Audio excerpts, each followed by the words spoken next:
मराठी भाषिक भक्त समाजास सहज समजावे म्हणून हिंदी भाषेतून मराठी भाषेत रूपांतरित करण्यात आलेला आहे.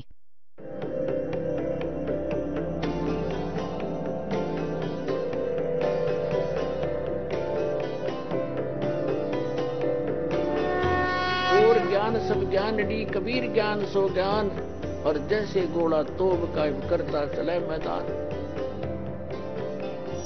जगद्गुरु तत्वदर्शी संत रामपालजी महाराजांचे अमृत वचन सर्व पवित्र धर्मांच्या व पवित्र शास्त्रांच्या आधारावर. सतगुरुदेव की जय. बंदी छोड़ कबीर परमेश्वर जी की जय. बंदी छोड़ गरीबदास जी महाराज जी की जय. स्वामी रामदेवानंद जी गुरु महाराज जी की जय हो.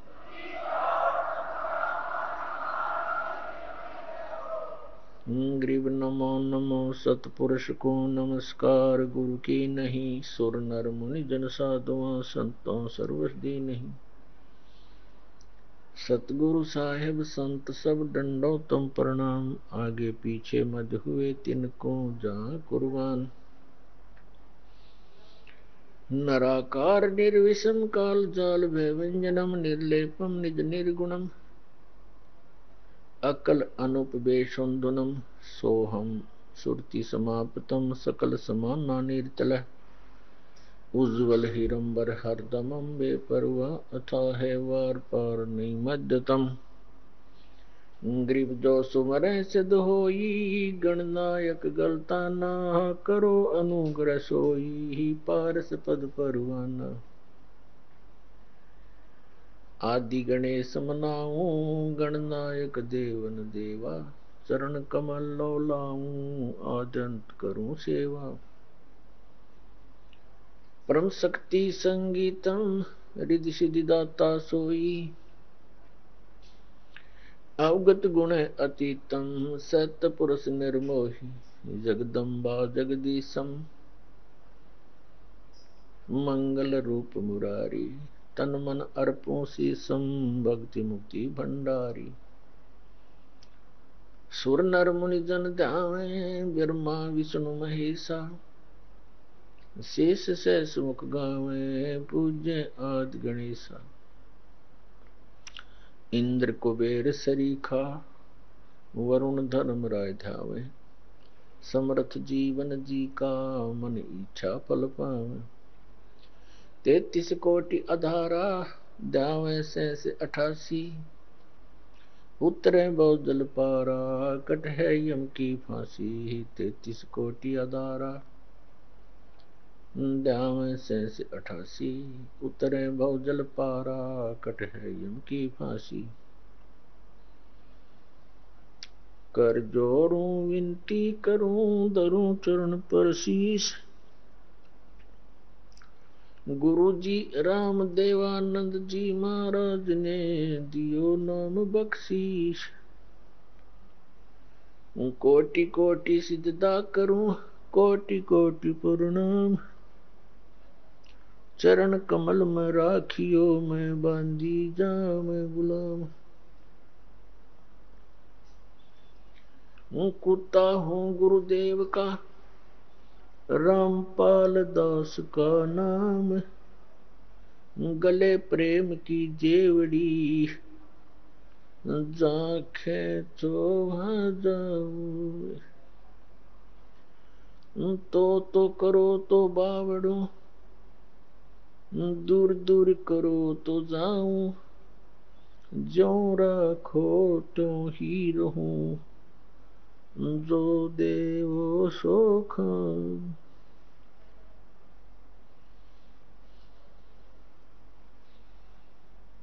जय अब के सतगुरु मिले,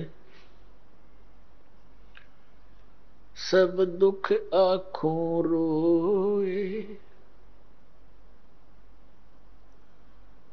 चरणों ऊपर शीश धरूं, कहूं जो कहनियो. कबीर साईं मिलेंगे, पूछेंगे कुशलात, आदि अंत की सब कहूँ अपने दिल की बात, गुरु जी तुम ना भूलियो। चाहे लाख लोग मिल जाएं, हम जैसे तुमको बहुत हैं, तुमसे हमको नहीं, तुमरे विसारे क्या बने। मैं किसकी शरण में जाऊं, शिव विरंच मुनि नारद, तिनके हृदय न समाऊं।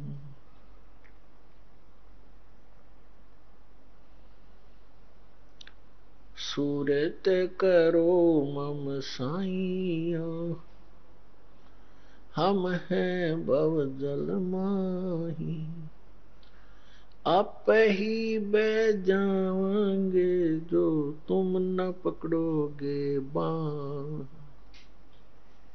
हे बंदी छोड़ दयाल जी,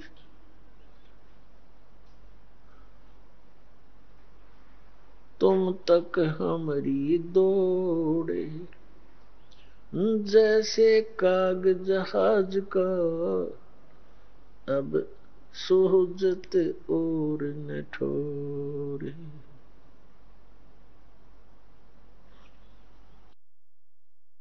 परमपिता परमात्मा कबीर परमेश्वरजींच्या असीम कृपेने पुण्यात्म्यांनो, तुम्ही सत्संग ऐकण्यासाठी इथे येऊ शकला आहात. भक्ति मुक्ति के दाता सतगुरु, ये भटकत प्राण फिरंदा, उस साहिब के हुक्म बिना नहीं तरवर पाथ हिलंदा।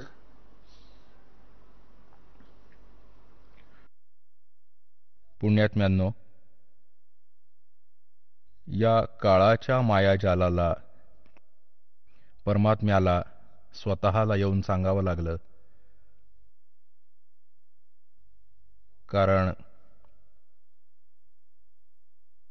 या काळ भगवानाने इथं खूप अज्ञान पसरवलं आणि दुनियाभरचे हे नकली संत तयार केले, जे केवळ लोककथा सांगतात, त्याला कुठल्या सद्ग्रंथांचा आधार नसतो. ज्या कारणाने हे जीव हे कष्ट सोसणं, जन्म आणि मृत्यूचे हे कष्ट असणे, याला एक परंपरा समजून बसला आहे आणि यातच समाधानी झाला आहे. बऱ्याचशा संतांचंही हेच म्हणणं आहे की जन्ममृत्यू हा तर होतच राहील. परमेश्वरांनी स्वतः येऊन आम्हाला माहिती दिली, ते आपल्या सर्व जीवांचे पालनहार आहेत, ते आपले परमपिता आहेत, ते आपले जनक आहेत. कबीर भगवान, कबीर अल्लाह, कबीर विणकर, कबीर धानक, जे काशी बनारसमध्ये आले होते, हे स्वतः परमात्मा आहेत. हे परमअक्षर ब्रह्म आहेत, हे सत्पुरुष आहेत, हेच अकाल मूरत आहेत, हेच शब्दस्वरूपी राम आहेत. आता आपल्या त्या निजस्थानाची माहिती परमात्म्यांनी स्वतः येऊन द्यावी लागते, कारण इथला तो राजा आहे, जो मालक आहे, स्वामी आहे, ईश आहे. हा काळ आहे, याला शाप लागलाय. 1,00,000 मानव शरीरधारी प्राण्यांचे सूक्ष्म शरीराला तप्तशिलावर भाजून वितळवून त्यातून निघालेली घाण खातो. जीव मरत नाही, पण तिथे खूप दुःख होतं जेव्हा ते तप्तशिलेवर टाकलं जातं. तप्तशिला म्हणजे एक खूप मोठा तवा, समजा कढई. तवे असतात, मोठ्या मोठ्या कढया असतात, चुलीवर ठेवतात. अशी दगडाची चूल जी आपोआप जळते आहे आणि त्यात एवढी हीट आहे, या प्राण्याला तिथं टाकलं जातं सूक्ष्म शरीरात, तेव्हा हा खूप वाईट पद्धतीने तडफडतो. या जीवाने या स्थूल शरीराच्या माध्यमातून आजीवन जेवढेही विकार केले आहेत, जी दुर्व्यसनं केली आहेत, चटपटीत आहार घेतलाय, भोजन फळ फ्रूट खाल्ले, यांचा एक अंश सूक्ष्म शरीरावर लेप होतो. आता आपण बघतो, प्रत्येक जीव कोणते ना कोणते व्यसन करतच आहेत. कोणी सिगरेट ओढतो, कोणी भांग पितो, कोणी दारू पितो. चटपटीत आहार घेणं या मनाचा एक स्वभाव आहे. हे मन त्या काळाचा एजंट आहे. निराकार समजा तो काळ आहे, काळ तर साकार आहे, त्याचीच ही एक. त्या काळाला समजा, मनालाही काळच समजा, आणि हा त्या सर्व क्रिया करायला लावतो ज्याची याला गरज आहे. आणि त्याचबरोबर याचा अजून एक उद्देश असतो की हा अशी कर्म करू नये ज्यामुळे याला पुन्हा मनुष्य जीवन लवकर मिळावा. काळ घाबरून असतो की जेव्हा या जीवाला मनुष्य शरीर असतं, तर त्याच वेळी वरून कोणती तरी शक्ती येते, परमात्म्याने पाठवलेली, आणि तो इथे सर्वांना ज्ञान देतो. मनुष्य योनीत असू तर हे ज्ञान ग्रहण करू शकू, इतर पशुपक्ष्यांच्या योनीत असेल तर ते भटकत राहतील. मग मानव शरीर प्राप्त जीवांना हा इतका भ्रमात टाकतो की जेव्हा ती वेळ येते त्या परमात्म्याची इथे प्रकट होण्याची, किंवा त्याचा कोणी दास पाठवतो आपला रिप्रेझेंटेटिव्ह बनवून, तोपर्यंत हा काळ प्रत्येक मानवाला अज्ञानाने घेरून टाकतो आणि वायफळ गोष्टींनी भरून टाकतो. दुष्कर्मांच्या इतकं आहारी करून टाकतो की ज्यावेळी परमात्म्याची ही वेळ येते, मोक्ष टाईम ज्याला म्हणतात, मोक्ष, तर त्यावेळेपर्यंत हा असा निष्प्रभ करून टाकतो मानवाला, जीवाला. एक तर याला भक्ती नको असते, इतर वायफळ गोष्टीत व्यस्त असतो, राजकारणात, मोठी पोस्ट मिळवण्यासाठी, स्टडीमध्ये, आणि मग सर्व जीवन घर बनवण्यात आणि बँकेत 10-20 लाख रुपये साठवून तुम्ही मरून जाता. स्वतः गाढव बनून फिरता आणि बँक बॅलन्स माहीत नाही कोणाला मिळतो. तर याला हवं असतं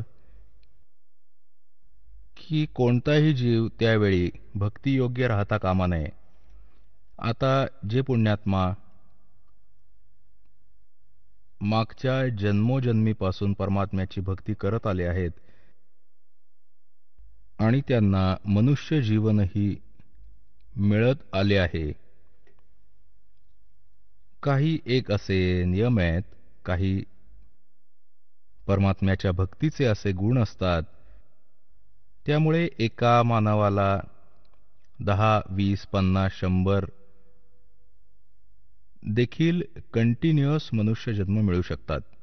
आणि त्या मानव शरीरात जर परमसंत भेटले नाहीत तर काही सांगू नाही शकत. पृथ्वीवर रोज सूर्योदय होत आहे, अस्त होत आहे, आणि उदय होतोय, अस्त होतोय, अरबो वर्ष सरली, चालूच राहील. मग काय होईल याचं? तर जोपर्यंत याची पुण्य, पूर्वजन्मीचे संस्कार याच्या सोबत असतात आत्म्याच्या, तर याची बॅटरी चार्ज होते इन्व्हर्टरची समजा. याच्या पुण्यांमुळे हा भक्तियुक्त असतो. ती भक्ती संग्रहित होते याची पूर्वजन्मोजन्मीची, आणि मग तो 2 जन्म त्याचे झाले, 3 झाले, 4 होतील, 10 होतील, 50 होतील, आणि मग त्या मानवजन्मात कधीच त्याला कोणी परमसंत नाही मिळाला, परत चार्जर लागला नाही, तर मग तो 84 लाख योनींमध्ये जाईल. तर ते पुण्यात्मा जे मानव शरीरातून लगेच आले आहेत, ते स्त्री आहेत किंवा पुरुष आहेत, मेल आहेत किंवा फिमेल आहेत, ते परमात्म्याच्या भक्तीशिवाय राहू शकत नाहीत. त्यांना परमात्म्याची एक विशेष ओढ लागलेलीच असते. त्यामुळे ते जसेही ज्या परंपरेत, ज्या जातीधर्मात त्यांचा जन्म होतो, आपल्या परंपरागत त्या क्रियांमध्ये तो शीघ्रतेने लागतो.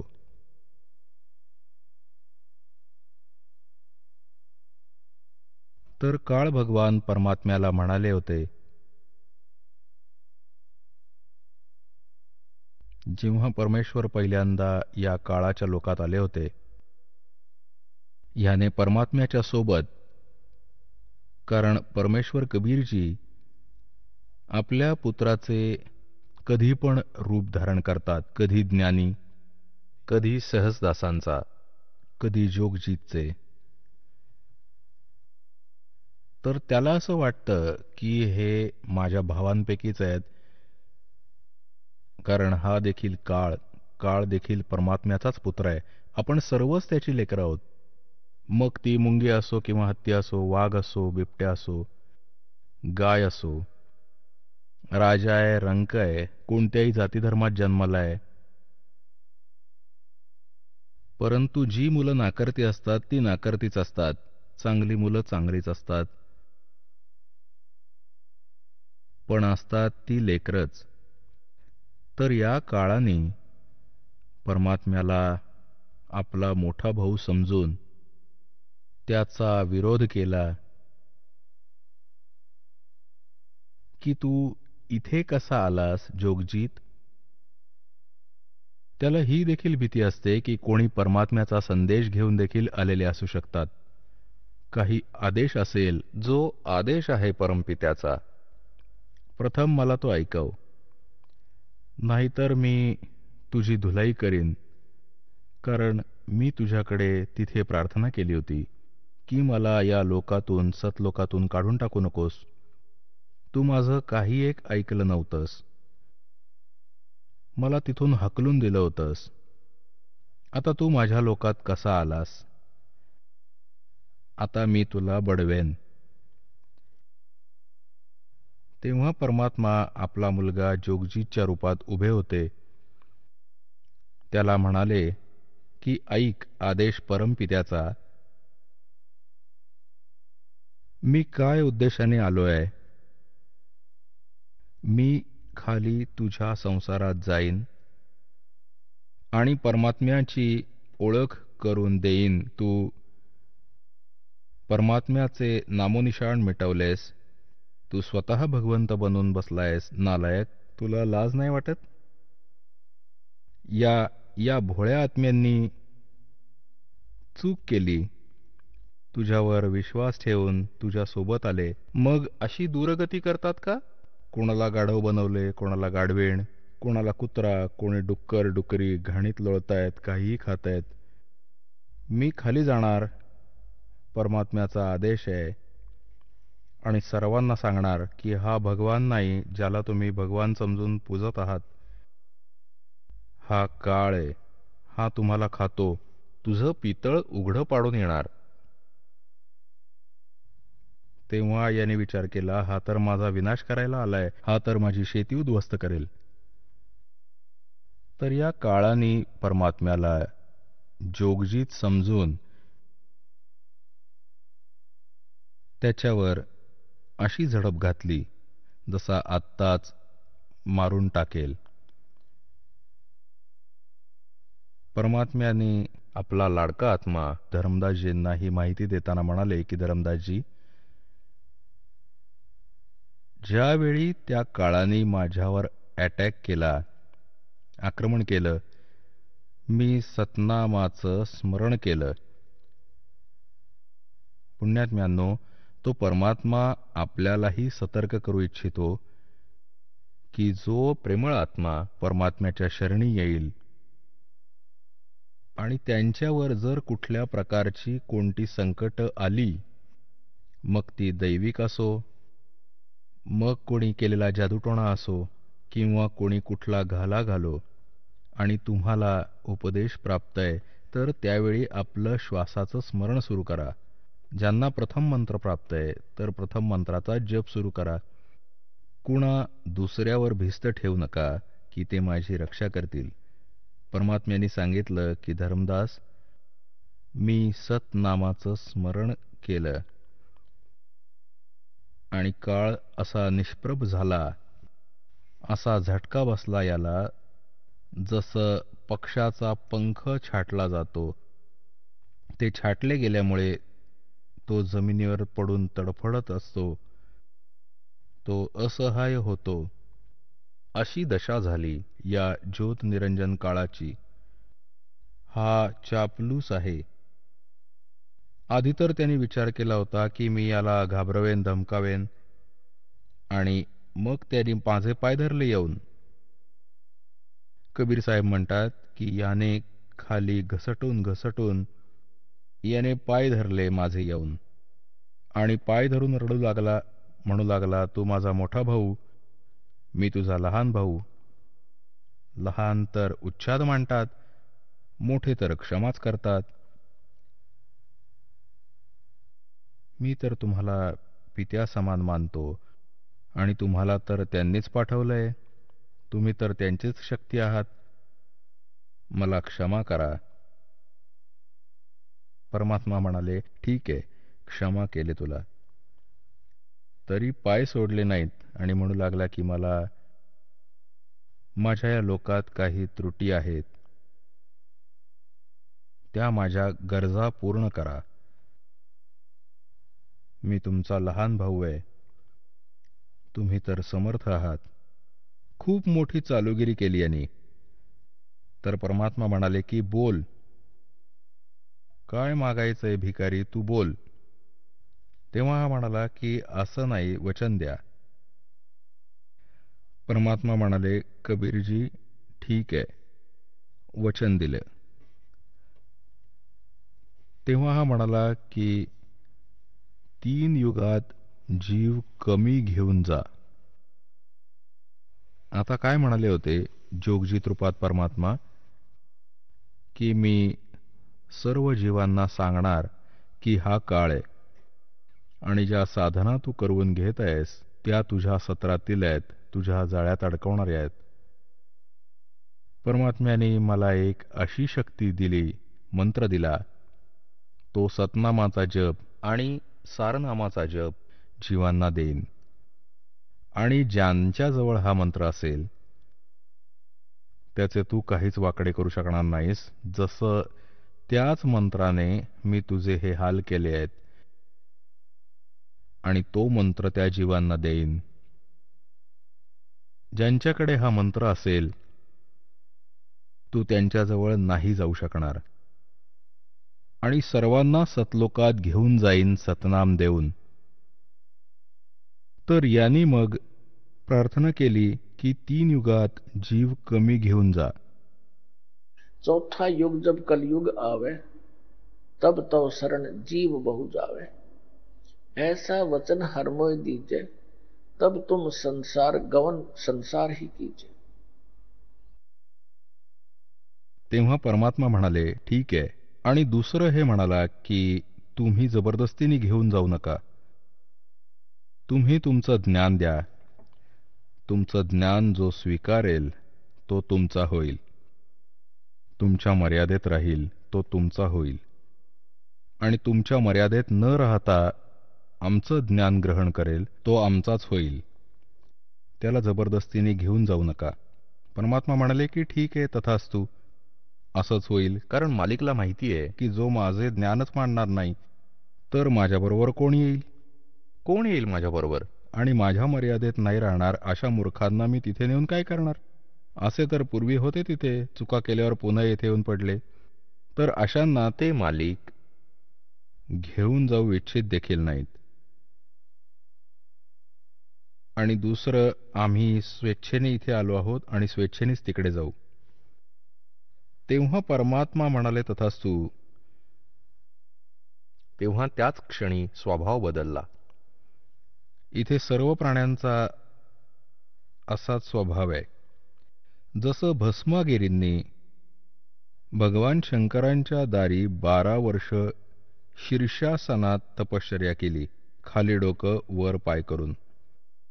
जेव्हा भगवान शंकरांनी विचारलं की काय हवंय, भक्ता वचनबद्ध करवून घेतलं आणि म्हणाले की हे भस्मकडे द्या. जेव्हा भस्मकडं दिलं भगवान शंकरांनी, घे आता, आली तुझी वेळ, तर एकदम स्वभाव बदलला, करबद्ध उभा होता आणि असे हात जोडले होते. तर इथे असाच स्वभाव प्रत्येकाचा झालाय, कारण यथा राजा तथा प्रजा असंच असतं. इथला हा राजा आहे आणि आपलं मन याचाच अंश आहे. तर अशी आपल्या सर्वांची सारखीच वृत्ती असते. तर हा म्हणाला की जाओ जोगजीत बेसिक संसारा, जीव न माने कहा तुम्हारा. जीव तुम्हारा कहा न माने, हमरी ओढ हो बाद बखाने. असं गुंगवून यांना चुकीच्या ज्ञानानी असं परिपूर्ण करीन, ठासून भरीन, भरून टाकेन. जेव्हा तुम्ही 4थ्या युगात जाल, कलियुगात, तर तोपर्यंत या कोणालाच भक्ती योग्य ठेवणार नाही. एकतर नास्तिक करीन किंवा दुर्व्यसनी करीन किंवा इतर पूजांमागे लावेन. माझे दूत पाठवून 12 पंथ करूं मैं साजा, नाम तुम्हारा ले करूं आवाजा. 12 पंथ नाम जो ले ही, सो हमरे मुख आन समूही. और अनेक पंथ चलाऊं, या विद जीवों को भरमाऊं. तीर्थ व्रत जप तप मन लाऊं, और देवी देवल धाम पुजवाऊं. हे खूप तीर्थ बनवले, हे खूप धाम बनवले आणि असे पाठ पढवले या नकली ऋषींनी, महाऋषींनी, आचार्य आणि शंकराचार्यांकडून की तीर्थांची पूजा करून धामांमध्ये डोकं टेकवा, कल्याण होईल. अरे आपले सद्ग्रंथ काय सांगतात? आपले विधान काय सांगतं विधात्याचं? पवित्र चारही वेद, पवित्र श्रीमद भगवद्गीता आणि पवित्र ती सच्चिदानंद घनब्रह्मची वाणी, कबीरवाणी, हे विधान आहे परमात्म्याचं. तेव्हा परमात्मा म्हणाले होते की काळ जेव्हा कलियुग संपेल 5500 वर्षांनी, त्यावेळी आम्ही जाऊ तिकडे आणि तुझ्या सर्व पंथांना संपवून एक करू. माझ्या मुलांना ज्यांना तू डिवाइड केलं असशील त्यावेळी, कारण सतयुग, त्रेता, द्वापारपर्यंत इतर कोणताही धर्म जात नव्हती. या कलियुगातील ही जास्तीत जास्त 2-2.5 हजार वर्ष. आता आजच्या 2-2.5 हजार वर्षांपूर्वी, त्याच्या नंतरच आपण विभाजित झालो आहोत. जवळजवळ 2520 वर्षांपूर्वी हिंदू धर्माचे परिवर्तक आदि शंकराचार्य यांचा जन्म झाला आणि 32 वर्ष राहिले ते या जगात आणि मग त्यांचा मृत्यू झाला. त्यानंतर मग 2012 वर्ष झाली या ईसाजीच्या जन्माला. 30 वर्षांचे असताना त्यांचा मृत्यू झाला होता आणि जवळजवळ 1400 वर्ष झाली आहेत या मुसलमान धर्माला, हजरत मोहम्मदजींच्या जन्माला. आणि शीख धर्म जो आहे तो या परमात्म्याचे कबीरजी जेव्हा प्रकट होते त्याचवेळी नानक साहेब देखील त्यांचे समकालीन होते. आता आपल्या या काळाने आपल्याला कसं बिघडवलं? आदरणीय नानक साहेबांनी कोणताही धर्म नव्हता बनवला. धार्मिकता तयार करण्यासाठी पुण्यकर्म करण्याचा एक विधी सांगितला होता आणि शीखचा अर्थ शिष्य असतो, शागिर्द असतो, आणि पुढे जाऊन त्याचं प्रारूप बिघडतच असतं. आता जसं परमपूज्य कबीर परमेश्वरजींनी कबीर असा समुदाय नाही बनवला, त्यांनी कबीर असा धर्म नाही बनवला. कबीर पंथ, पंथचा अर्थ असतो तो मार्ग जो कबीर परमेश्वरजींनी दाखवला, मार्गदर्शन केलं भक्तीबद्दल, अध्यात्माबद्दल, आणि ज्या साधना त्यांनी प्रमाणित केल्या की या साधनांनी मोक्ष मिळेल, आणि जर आपण त्याच साधना करत असू आणि परमात्म्यांनी सांगितलेल्या मार्गावर आपण चालत असू तर आपण कबीरपंथी आहोत, म्हणजे कबीरजींच्या द्वारे दिलेल्या त्या मार्गावर चालत आहोत. आणि जर आपण त्या मार्गावर चालत नसू, त्या साधना आपण करत नसू, त्याप्रमाणे कार्य करत नसू, तर आपण बेसिक कबीरपंथी म्हणवतो. आपला पंथ कबीरजींचा नाहीये. आपण विरुद्ध मार्गावर चालत आहोत, म्हणवत आहोत कबीरपंथी. तर सांगण्याचा अर्थ हा आहे, काळाला आत्ता करायचं होतं हे सर्व काम. यांनी मेख मारून ठेवली, याच्यानंतर त्यांनी तयार केले किती संत. ओहो, श्री शिवदयालजी राधास्वामी पंथाचा प्रवर्तक. आता त्यानंतर एकदम बघा कसं वादळ आलं. कोणास ठाऊक किती ब्रांच असतील याच्या 100-125 वर्षांच्या आत, आणि जवळजवळ अर्ध्या भारतवर्षाला यांनी मिसगाईड केलं. ज्यामध्ये जास्त एफेक्ट केलं यांनी हिंदू धर्म आणि शीख धर्माला. हे नास्तिक बनवू लागले आहेत जीवांना.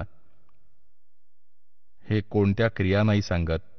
डोळे बंद करून बसा 2.5 तास सकाळी, 2.5 तास संध्याकाळी, आणि नाम 5ही काळाचे, अजून काही नाही करायचं.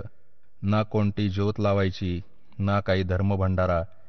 हे खीर सुद्धा वाटत नाहीत आणि सत्संग करतात, पाणी पिण्याची व्यवस्था करतात. यांनी तर वाट लावून टाकली सगळ्या मनुष्य जीवनाची. आपल्या घरांमध्ये ज्योती लावायचे पूर्वी साजूक तुपाची. प्रत्येक घरात, खास करून आमच्या घरात, कारण दासाचा जन्म हिंदू धर्मात झाला, प्रत्येक घरात ज्योती सायंकाळी तर नक्की लावायचे. मग भले लावतील 2 सेकंदांसाठी, वात आणायचे लहान, जी लवकर संपायची. परंतु काही ना काही क्रिया धार्मिकतेचा यथार्थ मार्ग होता, तोही यांनी बिघडवला, बंद करून टाकला. आता पुण्यात्म्यांनो, हे धनधन सद्गुरू, सच्चा सौदावाले, शिरसावाले, जशीच्या तशी सेम प्रणाली समजा भाऊ. हे बालयोगेश्वर बोलत आहेत, जे अमेरिकेत राहतात. त्यांचे एक बंधू सतपालजी आहेत इथे भारतवर्षात. या कोणालाच शेंडा बुडूक नाहीत. सर्व श्राद्ध घालतात, भूतपूजा सांगतात, जशी एखादा सामान्य माणूस करेल, जशी आपण पूर्वी करायचो, ॲज इट इज तीच आहे. या आसारामजींना काहीच नाही माहिती, मूर्ख बनवत राहिलाय जगाला. 6-7 नावं टाकतो, म्हणतो सिलेक्ट कर जे आवडेल ते.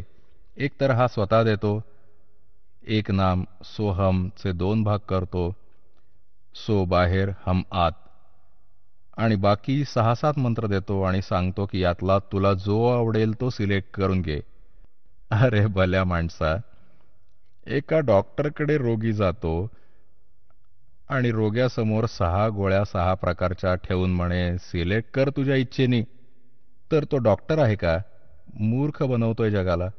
तर पुण्यात्म्यांनो, आता कुठे कुठे रडू, कोणाकोणासाठी रडू? ही विहिरीत भांग पडलीये. परमात्मा म्हणतात, कबीर ये माया अटपटी सब गट आण अड़ी, और किस किस न समजाऊं या कुआ भांग पडी.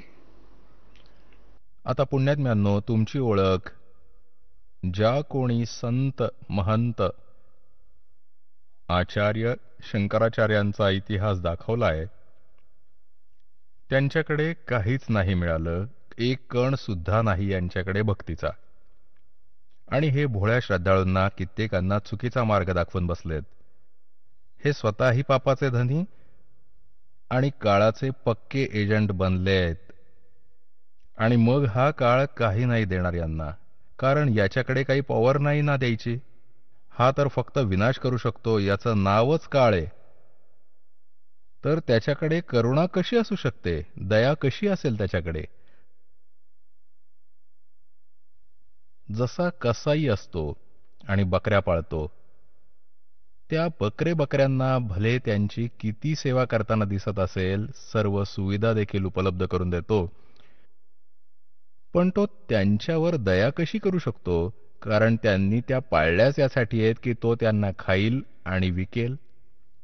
तर हे ज्या लोकात तुम्ही राहत आहात, हा असा लोक त्या मालिकचा लोक आहे, त्या ईशाचा लोक आहे. इथला हा काळ मालिक आहे. तर तेव्हा परमात्मा म्हणाले होते की जेव्हा 5500 वर्ष लोटतील म्हणजे कलियुगाची, तेव्हा मी माझा एक. आता परमात्मा काय खरंच थोडंच सांगणार आहे या नालायकाला? आधी ते म्हणाले की मी स्वतः येईन, आणि मग म्हणाले की मी माझा एक महापुरुष पाठवेन आणि त्याच्याकडे सर्व शक्ती देईन. तो त्याच्या जवळ सुद्धा जाऊ नाही शकणार. तर तो परमात्मा म्हणाला होता की जेव्हा ती कलियुगाची वेळ येईल, त्यावेळी तू ते कर जे तुला करायचंय. तर तेव्हा हा म्हणाला होता की जेव्हा तुझी ती 5500 वर्ष कलियुगाची येतील, त्याआधी तर यांना असा निष्प्रभ करेन की एकतर भक्ती करायला विसरतील, कारण याला नास्तिक करायचंय याला सर्वांना. जसे महात्मा बुद्ध होते, चांगला आत्मा होता, भगवानाचं लेकरू होतं, काळाच्या हातून मारला गेला. कारण पूर्वीचे पुण्यकर्मी जीवच हे संत पद प्राप्त करतात. यांची बोलण्याची शैली वेगळी असते आधीच्या संस्कारांमुळे, आणि तो दुरुपयोग करतो काळ यांचा. तर त्यांची बोलण्याची शैली चांगली होती, तळमळ होती त्यांच्या आवाजात. लाखो लोक अनुयायी झाले. पूर्ण चीन महात्मा बुद्धांचा अनुयायी बनला. आणि महात्मा बुद्धांनी सांगितलेल्या भक्ती विधीने त्यांना कोणता अध्यात्म लाभ नाही झाला. औपचारिक गोष्टी तर सामान्य माणूस देखील जाणतो. जोपर्यंत भगवंताची साथ नसते त्याला, तर तो कोणत्याच गोष्टी पाळू नाही शकणार. थोड्याच दिवसात सगळं विसरून जाईल. आणि परमात्मा जर सोबत असेल तर तो कोणत्या गोष्टीचा अभाव जाणवूच देणार नाही, ज्यामुळे तो अधोगतीला जाणार नाही. तर हेच झालं की भगवानाकडून मिळणारा लाभ तर बंद झाला. आणि जेव्हा महात्मा बुद्ध आले होते त्यावेळी सर्व जीव चांगले पुण्यात्मा असायचे. त्यांना सांसारिक सुख त्यांच्या पूर्वजन्मीच्याच संस्कारातून मिळत असायचे. आणि ते हा विचार करत राहिले की महात्मा बुद्धांनी आपल्याला ज्या क्रिया सांगितल्या आहेत त्यामुळे आपल्याला लाभ तर होतच आहे, ज्या कारणाने पुढे जाऊन त्यांचे वंशज एवढे पुण्यवान नाहीत. कारण कलियुगात कमी कमी होत आली पातळी आपल्या पुण्यांची. तर मग त्यांना काही लाभ नाही झाला, त्यामुळे त्यांनी सोडून दिलं भक्तीला, आणि विधान बनवलं की कोणी भगवान नाहीये. हा निसर्ग आपोआप घडत आणि बिघडत राहतो. आणि काळाला हेच हवंय की हे पूर्ण नास्तिक व्हावेत. अगदी भगवंताची ओढ राहायला नको, विशेष करून या कलियुगात. पहिले तर अशी चिंताच नव्हती. तर पुण्यात्म्यांनो, हे जेवढेही राधास्वामी पंथ, जय गुरुदेव पंथ, सतपाल आणि बालयोगेश्वर पंथ, आणि हे आसाराम, आणि हे जेवढेही सुधांशुजींचा पंथ, हे कृपाल सिंह आणि लोक, हे सर्व काळाचे एजंट आहेत. यांनी सांगितलेल्या भक्ती मार्गाचा कोणालाही लाभ नाही होऊ शकत. आणि काहीच दिवसात हे पूर्ण मानव हे नास्तिक होणार होते, हे खरं माना.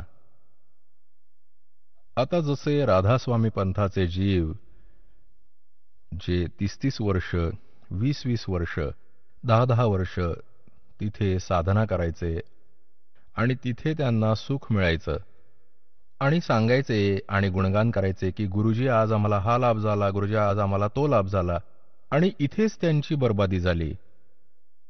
याच जसे सुखी राधा स्वामी धनधन सद्गुरू डेरा सच्चा सौदा शिरसावाले आसाराम असं तर आम्ही सालासारलाही तिथेही लाभ व्हायचाच. त्या हनुमानाची पूजा दगडाची पूजा करायला जायचे तेव्हाही आपल्याला जाणवायचे की आपल्याला हे सुख मिळाले, आपल्याला ते सुख मिळाले. ते मिळायचे आपल्याला पूर्वजन्मीच्या पुण्यामुळे आणि आपल्याला वाटायचे की बाबा हनुमानजींनी दिलं. हे बाबा हनुमानजी तर एक भगत होते. आता एक भगत दुसऱ्या भगताला काय देऊ शकतो? आणि ते कधीही नाही म्हणायचे की माझी भक्ती करा. ते तर स्वतः भगवानाची भक्ती करायचे आणि इतरांनाही सल्ला द्यायचे की भक्ती करा भगवानाची. तर या अडाणी अज्ञानी काळाच्या एजंटांनी आपल्याला हा उलटा मार्ग आपल्या उलट्या मार्गाला लावलं. तर असेच हे जीव भ्रमित झाले. जसाही पुण्यात्म्यांना गुरु मिळतो त्या गुरूंनी सांगितल्याप्रमाणे तो तन मन धनानी समर्पित होतो. याच प्रकारे एक धरमदास नावाचे एक पुण्यात्मा होते. मध्य प्रदेशातल्या एक बांधवगड नावाचं शहर होतं आणि तिथे त्या पुण्यात्म्याचा जन्म झाला होता. खूप मोठे धनिक व्यक्ती होते. धनिक व्यक्ती, एवढं धन होतं त्यांचं. श्री धरमदासजींचे पूर्वज एवढे धनवान होते की कधी कोणतं नैसर्गिक संकट यायचं तेव्हा तिथला नवाब देखील धरमदासजींच्या पूर्वजांकडून वित्तीय मदत घेत असे. एवढे धनी व्यक्ती होते आणि तरीही भगवंताची ओढ. तर पुण्यात्म्यांनो, किती पुण्यकर्मी जीव असेल, कोणी एस्टिमेट नाही लावू शकत त्याचं. आणि मग त्याला एक काळाचा दूत भेटला होता, श्री रूपदासजी, जे श्रीराम, श्रीकृष्ण, शंकर भगवान आणि विष्णूजींचं मार्गदर्शन करायचा. विष्णूजींचा उपासक होता, वैष्णव साधू होता. आता त्या भोळ्या जीवाला जो काही त्या गुरुदेवांनी पाठ पढवला, आणि शिष्य तर कोरा कागदच असतो, आणि संताला गुरु समजून त्याच्याकडे जातो. जोही ज्ञान तो देत असतो ते कोऱ्या कागदावर अंकित होत जात असतं. याच प्रकारे धरमदासजी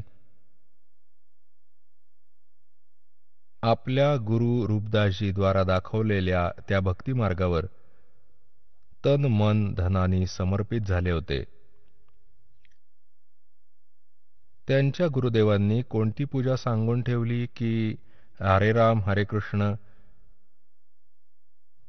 राम राम कृष्ण कृष्ण हरे हरे, ओम भगवते वासुदेवाय नमः, ओम नमः शिवाय, ओम नमो भगवते वासुदेवाय. आणि बरोबरच दुसऱ्या क्रियाही सांगितल्या होत्या, जसं विष्णूजींचा शाळीग्राम पूजा, गीताजींचा नित्यपाठ,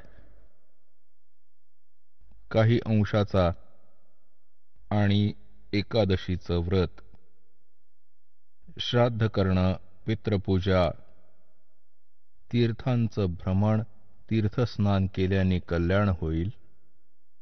जसंही शंकराचार्य आदी शंकराचार्यांनी विपरीत धडा शिकवला होता तोच हिंदू धर्मात आहे. या सर्व धर्मगुरूंनी याच ज्ञानाला पुढे पसरवलं. आदी शंकराचार्य खूपच पुण्यवान होते. त्यांचे वडील शंकर भगवानांचे दृढ पुजारी होते आणि शंकराजींच्या कृपेने ते आपल्या पुत्राची उत्पत्ती मानत होते. 8 वर्षाच्या वयामध्ये आदी शंकराचार्यजी परमात्म्याच्या प्राप्तीसाठी संताच्या शोधात निघाले. एक संत एका गुहेत राहत होता. त्याचा खूप बोलबाला होता, प्रशंसा होत होती. सर्वांच्या तोंडी नाव होतं आणि तो महिन्यातून, 2 महिन्यातून, 15 दिवसातून गुहेच्या बाहेर येत असायचा. त्याची महिमा आणि प्रशंसा ऐकून तो बाल शंकराचार्य तिथे पोहोचला. 15-20 दिवस तिथेच बसून राहिला. टसचा मस नाही झाला. जेव्हा तो बाहेर आला, त्याला आपल्या कल्याणाचा मार्ग जाणून घ्यायचा होता. त्यांनी काय पाठ ऐकवला की जीवच ब्रह्म आहे. तू स्वतःच भगवंत आहेस. तू विसरलायस स्वतःला. अंतर्मुख हो. हे शरीर म्हणजे तू नाहीस. हे मन म्हणजे तू नाहीस. हाडामासाचा पुतळा तू नाहीस. तू तर निर्लेप आत्मा आहेस. बस, तू स्वतः भगवान आहेस. आता त्या कोऱ्या कागदावर जे लिहिलं ते त्यांनी फायनल समजलं आणि हेच ज्ञान पुढे जगात वाटू लागला, वाढवू लागला. तर त्यावेळीही आपले पूर्वज एवढे बुद्धिमान होते. ते त्यांना म्हणाले की स्वामीजी, तुम्ही म्हणत आहात की जीवच भगवान आहे, जीवच ब्रह्म आहे. तर ठीक आहे, तुम्ही तुमचं काम करा, आम्ही आमचं काम करत आहोत. तुम्ही भगवान, आम्ही भगवान. मग करायचं काय राहिलं आता? आता काय करू सांगा? तुम्ही म्हणत आहात की जीवच भगवान आहे आणि तेच ज्ञान वाटत फिरत आहात. तर मग ठीक आहे, आम्हाला समजलं. तू पण भगवान, आम्ही भगवान. चल आपलं काम कर. आता त्यांनी विचार केला की अरे, असा तर पंथाचा विस्तार होणार नाही. हे तर कामच बिघडलं आणि गोष्ट पण खरी आहे.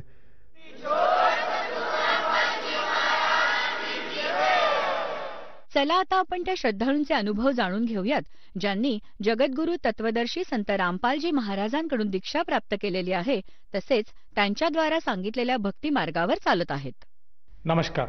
सतसाहेब. आपलं नाव? रमेश तुकाराम विरकर. आपण कुठून आलात? मुक्काम पोस्ट आनंदपूर, तालुका आथणी, जिल्हा बेळगाव. आपला व्यवसाय काय आहे? परंपरेनुसार आम्ही शेतीचा व्यवसाय करत आलेला आहे. आम्ही पण तेच व्यवसाय करतो. संत रामपालजी महाराजांची गुरुदीक्षा आपण कधी घेतली? ऑगस्ट 2019 मध्ये. संत रामपालजी महाराजांची गुरुदीक्षा घेण्या अगोदर आपण व आपला परिवार कोणती भक्ती साधना करत होतात? परंपरेनुसार आम्ही कुलदैवताची भक्ती करत होतो. आमचा कुलदैवत नागरसिद्ध आहे. नागोबा देवाची भक्ती आम्ही करत होतो. आम्ही नागोबा देवाला प्रत्येक वर्षाची यात्रा असायची. त्या प्रत्येक वर्षाला परंपरेनुसार आम्ही एक बोकडाचे बलिदान तिथे देत होतो. बोकडाचे बलिदान देत होतो. प्रत्येक रविवारी त्या देवाला पाणी घालायचं आणि त्या परंपरेनुसार त्या देवाची पूजा करायची. प्रत्येक रविवारी जायचं ज्या देवाची भक्ती करायचीच. त्यानंतर आम्ही आमचं मसवडमध्ये मेन स्थान आहे देवाचं. त्या मसवडमध्ये प्रत्येक वर्षाला मसवडला यायचो आम्ही. आणि इथं बी एक बोकड द्यायचो.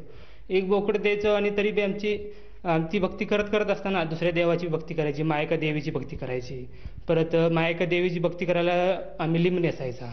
लिंब नेसून परत त्या नदीमध्ये आंघोळी करायची. आंघोळी करून देवाला दंडवत प्रणाम करून यायचा.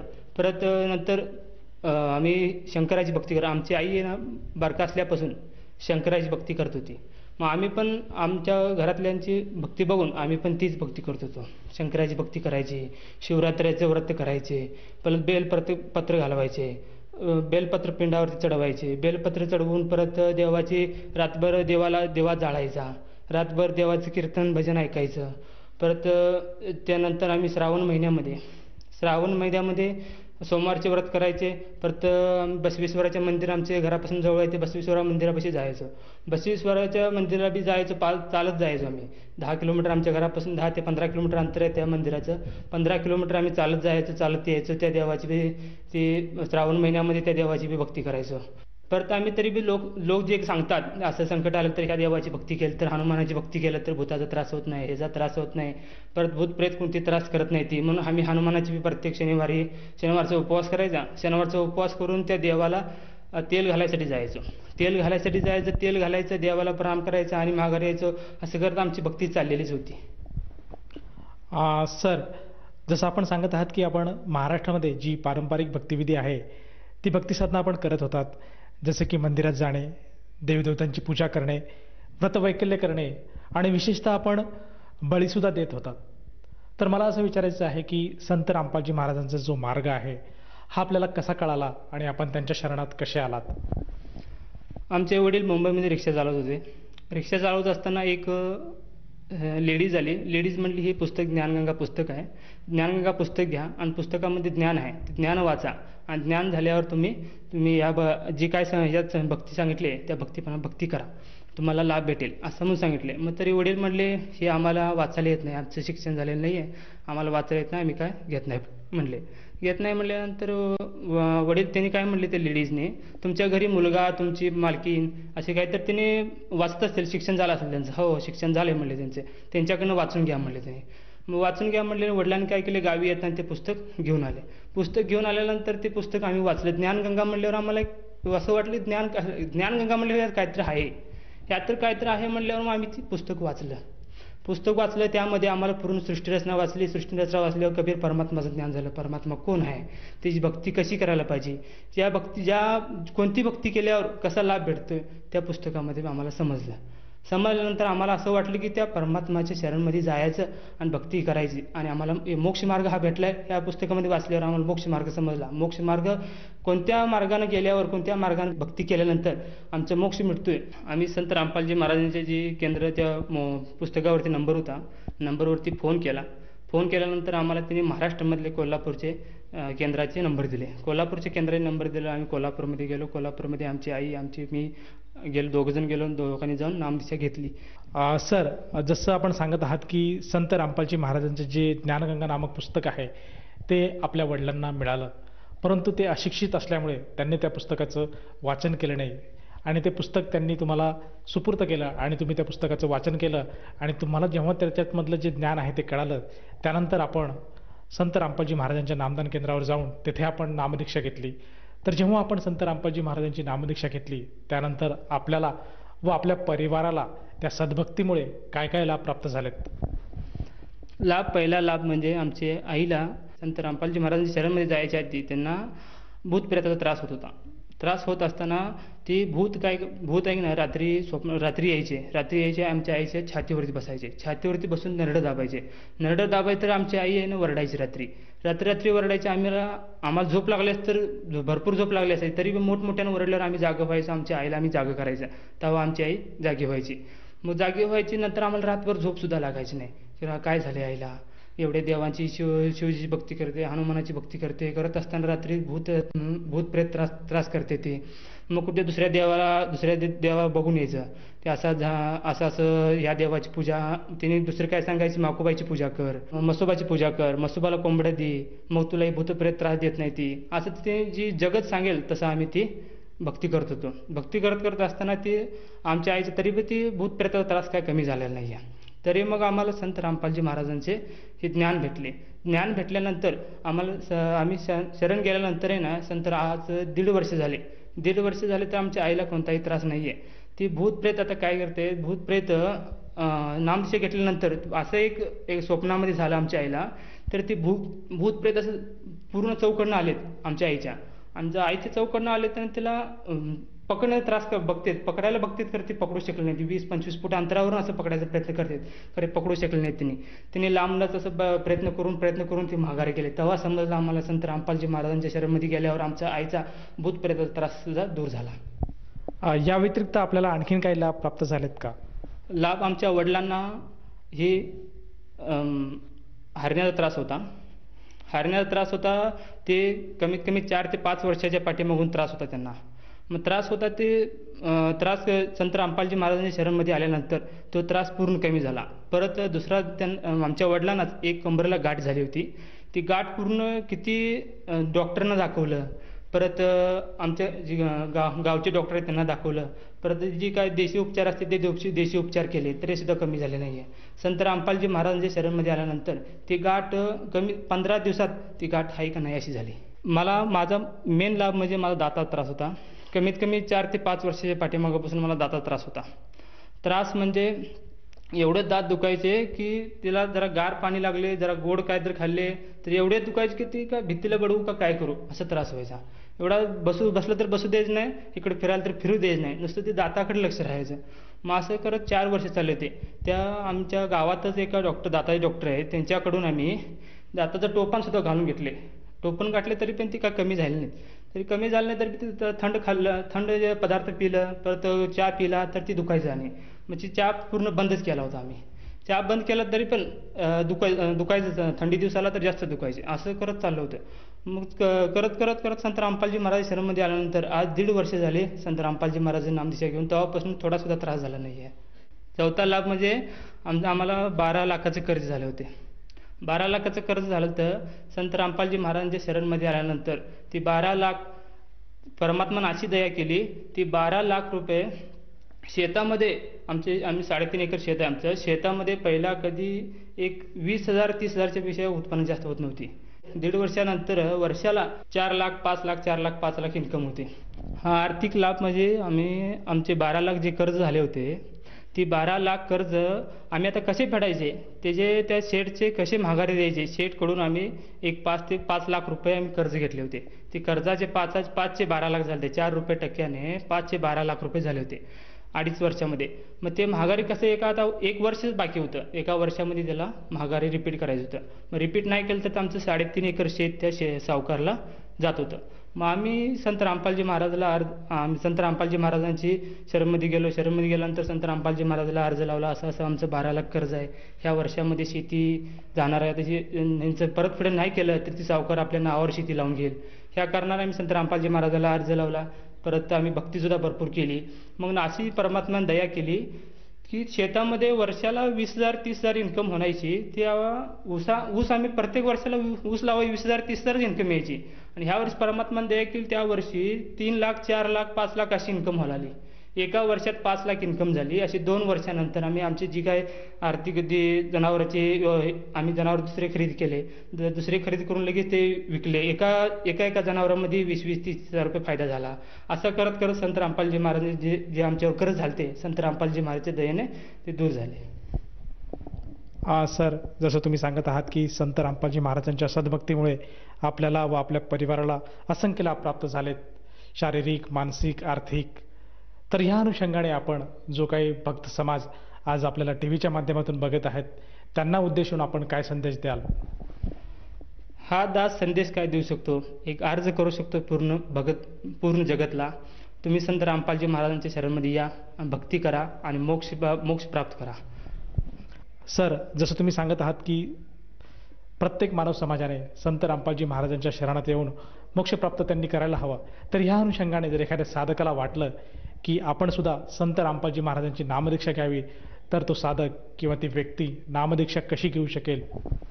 विविध चॅनलावरती जे सत्संग येतात, त्या सत्संगावरती नंबर असतात. नंबर आपण टाईप करायचे. नंबर टाईप करून आपण फोन लावायचा. फोन लावल्यानंतर तिने सांगता तुम्ही कोणत्या राज्यात आहे, तुमच्या राज्याचं नाव सांगा, तुमच्या तालुक्याचं नाव सांगा. तालुक्याचं नाव सांगलं तुम्हाला ते परमात्माने अशी दया केली, त्या केंद्रावरती तुम्ही कुठल्या तालुक्यात आहे त्या तालुक्याचं नाव सांगले, त्या केंद्राचं नाव सांगते, तुम्हाला नंबर देते. ते त्या नंबरवरती कॉन्टॅक्ट करून तुम्ही संत रामपालजी महाराजांच्या शरणमध्ये जाऊ शकता. सर, जसं तुम्ही सांगत आहात की संत रामपालजी महाराजांच्या दयेने आज महाराष्ट्रामध्ये प्रत्येक जिल्ह्यामध्ये नामदान केंद्राची सुविधा उपलब्ध आहे. आणि साधकाला जर नामदीक्षा घ्यावयाची असेल तर तो साधक त्या नामदान केंद्रावर जाऊन नामदीक्षा घेऊ शकतो. परंतु मला असं विचारायचं आहे की त्या साधकाला त्या नामदीक्षेसाठी किती पैसे मोजावे लागतात? नाही, पैसे जे काय इथेही नाही आहे. पैसे संत रामपालजी महाराजांच्या शरणमध्ये यासाठी पैसे काही मोजण्याची गरज नाही आहे. संत रामपालजी महाराजांच्या शरणमध्ये यासाठी फ्री नामदीक्षा आहे. परत तुम्हाला एक पुस्तक, एक फोटो तिने फ्री देतात. संत रामपालजी महाराजांची नामदीक्षा सुद्धा फ्री देतात. धन्यवाद. सत्साहेब.